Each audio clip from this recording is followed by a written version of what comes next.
Counsel a child? Is it the same way we counsel a child that we counsel an adult? It's completely different. And by the grace of God, the Lord will open our eyes to see the importance of counseling this morning. Amen. By the grace of God, I've gone through counseling both here and in Nigeria. At least those are the places I've been to in my life. And you discover that the way you counsel those children in Nigeria is completely different from the way you will counsel the children here in America. Although they are all children, because of their way of life. One day, I was in the church, when I newly joined the church where I am attending presently. When I entered the church, when I entered the children department, it was terrible. I felt I could not stay. But when I discovered some things about those children, we started picking them one after the other in order to affect their lives. Counseling is a way, we have it in our manual, but as I go along, you add one or two things. You can add one or two things to it. Counseling is a way of helping someone, a child, who has a problem, just like an adult. And many a times, we always feel that children don't have problems. They do. They have a lot of problems. And it takes a teacher that is patient, a teacher that is sensitive to see those problems. If you are very, very sensitive, the Holy Spirit will draw you back and you open your eyes to see a child that has a problem in the class. And many a times, if these problems are not handled, if these problems are not taken care of, that child may end up. That's why we have teenagers that are committing suicide. We have children that will say, I just feel like dying. They are in our churches. But if we are not sensitive enough, we might not be able to help those children. And they are counting on us. God is counting on us to help those children. And many a times when they have problems, if those problems are not handled, it will make that child to be unhappy. It will create fear in the life of that child. Just like a child, as soon as he went, mommy, I had a dream. So mommy will just, come on, what do you mean? No one is following. And all of a sudden, when the child gets to the class or he gets, wherever, and the child will be sad based on what he or she, based on the dream he or she had. And because the parents was not, there to help that child, the child will carry that problem and you will begin to live with that problem. But if you are sensitive enough as a teacher, based on the call of God upon your life, you will be able to handle that problem. Unless we break this wall of problem, for a child to spiritually develop, it will be very difficult. When I entered the class I am teaching presently in the church, the class was terrible. And right there, I went back home. I have taught children in several churches. I've had to, but this class is completely terrible. When I mean terrible, it was terrible then. And when I now went back, I said, God, what do I do to handle this class? I knew many of them were going through problems that they cannot even share with their parents.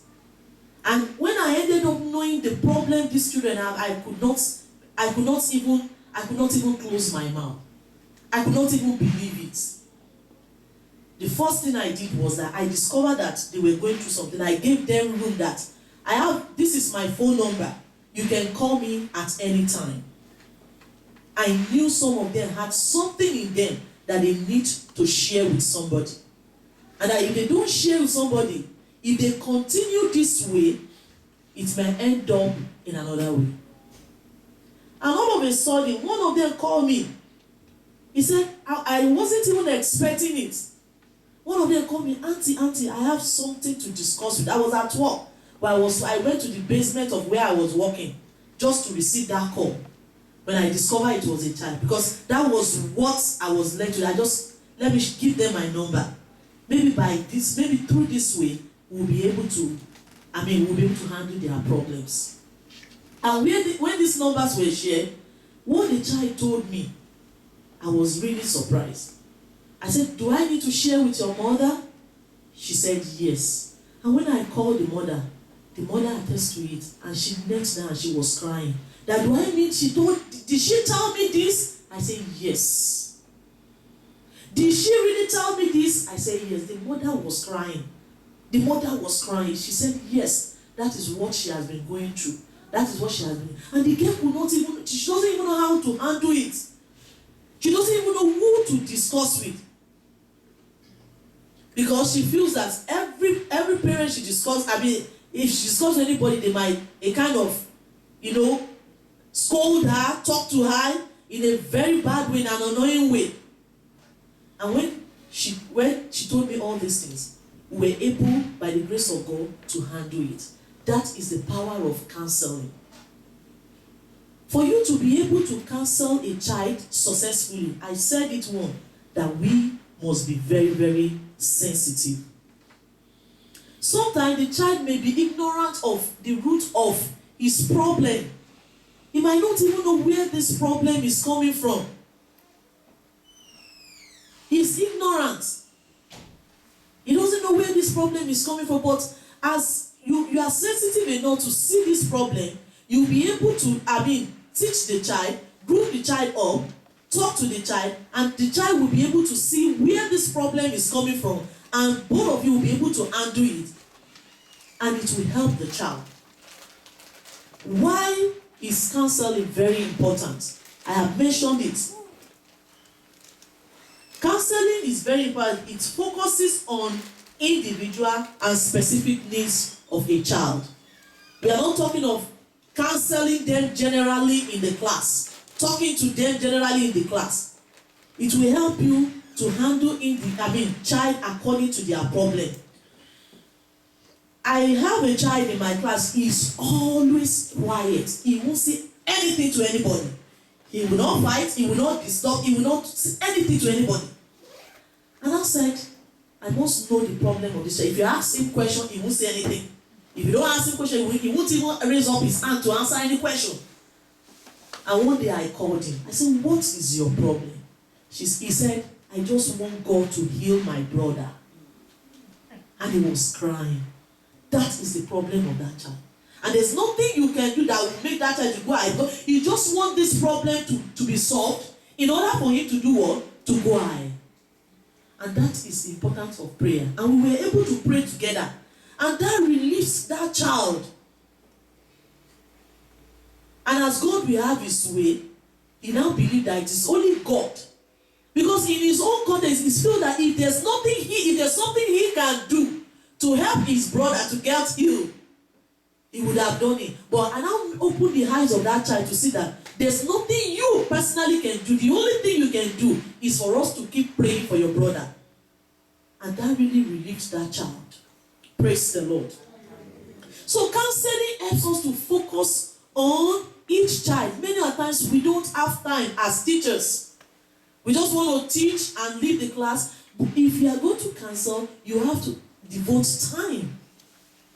Like I said, you have to be sensitive to know a child who needs counseling. It's not just counseling. Be sensitive. Let God open your eyes to know a child who needs counseling. Praise the Lord. It enables the teacher to work on highly personal problem of a child. You'll be able to work on the the problem, the major problem of that child, not just general problem of children. And it's very, very important. And many times, the problem a child is going through, you discover that is what makes them to misbehave in the class. Maybe what they are going through at times might contribute to their behavior in the class when you are teaching. So what are your goals? What do you want to achieve for counseling? What do I want to achieve? Number one thing is that you want the child to know that he is not alone in his problem. He is not alone in his problem. That God, there's somebody who is there with him. There's somebody who is there with her, who can help her. A child came to me while we were in the church. She said, "Auntie, because I've given them room to call me at any time if they have problem." She said, "Auntie, I want to discuss something that I went through 2-3 weeks ago." I said, "Okay, let's go." I create time for her. I had to go to the back of the church and we were there discussing. Her mother did not even know that she was going to discuss that with me. And the child said, "My mommy slapped me for no reason." That was her problem. And she started misbehaving to her mom. But she remembered that I told her some time ago that if your days is going to be long on earth, you have to obey your parents. And that was one thing that really brought her. Because my mommy, your mommy cannot slap, a man can slap you for no reason. But your mother, before your mother will raise up her hand to slap you, there must be a reason for that. She said, "My mommy slapped me for no reason." And that was the problem of the child. And I said, "Should I discuss this with your mom?" She said, I said, "Okay, I'm going to call your mom. We're going to trash this out." And that was when the mother opened the chapter of the genesis of why she slapped her and all that. And we were able to counsel that child. That child could carry that for months, for years, if there's no one to counsel her, if there's no one to tell her